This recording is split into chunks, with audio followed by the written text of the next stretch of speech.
had a customer call me, say, hey, I need a clutch. I said, all right, not a problem. What exactly is wrong with the vehicle?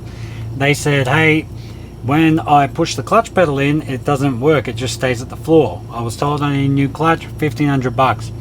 I said, all right, well, the price is about right, I suppose, to do one of these vehicles. I said, well, what do you mean the clutch hits the floor? They said, well, it hits the floor and the pedal doesn't come back, the clutch pedal. I said, well, just do me a favor really quick, because this can happen. Throw-up bearings can fail, this, that, the other. I said, but that's like a slave cylinder thing. I said, go to your brake reservoir, have a look inside, and tell me if there is any fluid in there, because on these Mazdas, the brake reservoir feeds the actual clutch slave cylinder. So then he goes, okay, I'll have a look. Calls me back, no, there's no fluid in there. I said, let me come and have a look. First thing I saw, we had a busted line. Now, it's hard to kind of tell, but the flange there was spraying brake fluid, clutch fluid, hydraulic fluid, whatever you want to call it, out of it. So I said, hey, listen, I think that's the problem. What we'll do is we'll quickly go get one made up. So I took it, bang, got a brand new one. From there, I'm going to throw it in, take it for a spin, and I think that should be the issue solved. So let's do it. So this is the vehicle in question, the Mazda Tribute that I was talking about. So I'll bring you guys in closer so I can show you exactly what I mean. So as you can see, we've got the brake reservoir here. You can see there's a line that feeds down to here. This is essentially your clutch master. From there, it runs down along here. There's a bunch of hard lines running all the way through there, down there. Then it runs into this fitting here, feeds into this fitting here. So that wraps all the way around to the slave, which is this guy here. When you push the pedal, pushes this clutch fork, moves that, and then when you take your foot off, moves it back to its original positioning. So we're going to change this line. Alright, so it's not going to be the best camera angle, but essentially got to refit this. Pretty straightforward job, as you can imagine. These do have a couple of mounting points in it, so first we're going to do the easiest one. So we'll chuck this guy in here. Now there'll be these little tabs that hold the lines in place from moving to hopefully prevent this from happening again. Alright, so that one's in.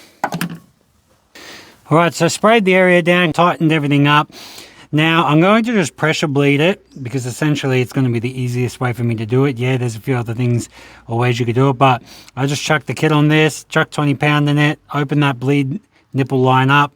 From there, get some of that old brake fluid out, and then I'll close the valve off, or the bleed nipple off, because then I'll know there won't be any air in the lines, and this should solve the problem. Essentially, you just find the one that matches the cap, line it up, wiggle it down. Just show you what I mean. So we need to fix that. So now I've got to bleed it. So this is the setup.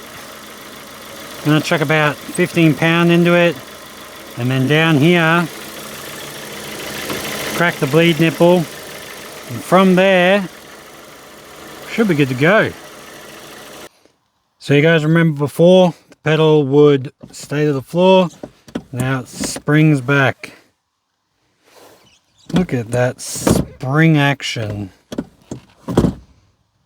So we're good to go there. So just so you guys can see it actually works, clutch in,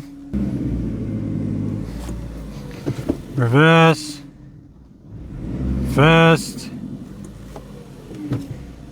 bloody ripper, mate.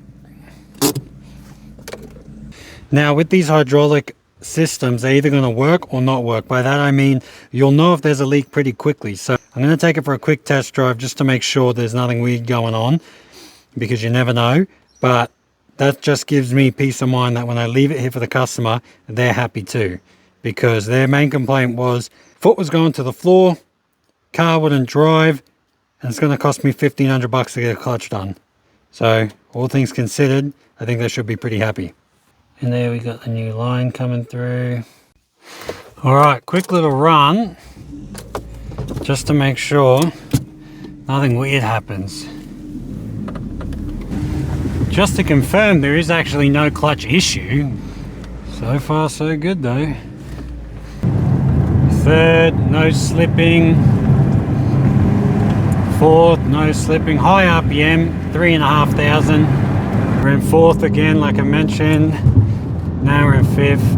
No issue, no problem. The other thing too to note is, because the hydraulic system for the clutch is connected to the brake master or reservoir, you want to test the brakes too after you do this for a customer, because you want peace of mind again. Let's see the brakes work. Yeah, they work. All right, lovely. I think that's it. I think we're good to go. Give the customer the good news. Also, just a note, you want to go downshift too. So there's third, there's second. Feels good to me. One last check over, make sure we got no leaks anywhere. Good there. And we're good there. It's hard for you to see the sleigh, but we're good there. Done. Alright, we are done. So, as you saw, little procedure to get it all going, nothing too crazy, but at the end of the day, this was the issue. She drives really good, nothing wrong with the clutch at all.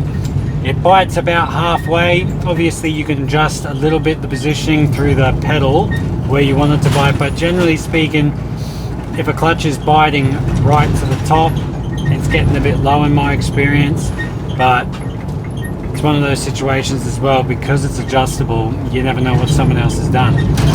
So saved him a bunch of money, saved him a bunch of time. I like to look at these things a bit more positive. You know, perhaps someone missed something, all the rest of it. I don't like to just go straight negative on the industry with it. So at the end of the day, the customer got exactly what the vehicle needed to get him going and saved him a ton of cash. On that note, thank you so much for watching. If you like this video, like, share, all the rest of it. Appreciate it, and stay tuned for the next one. Peace.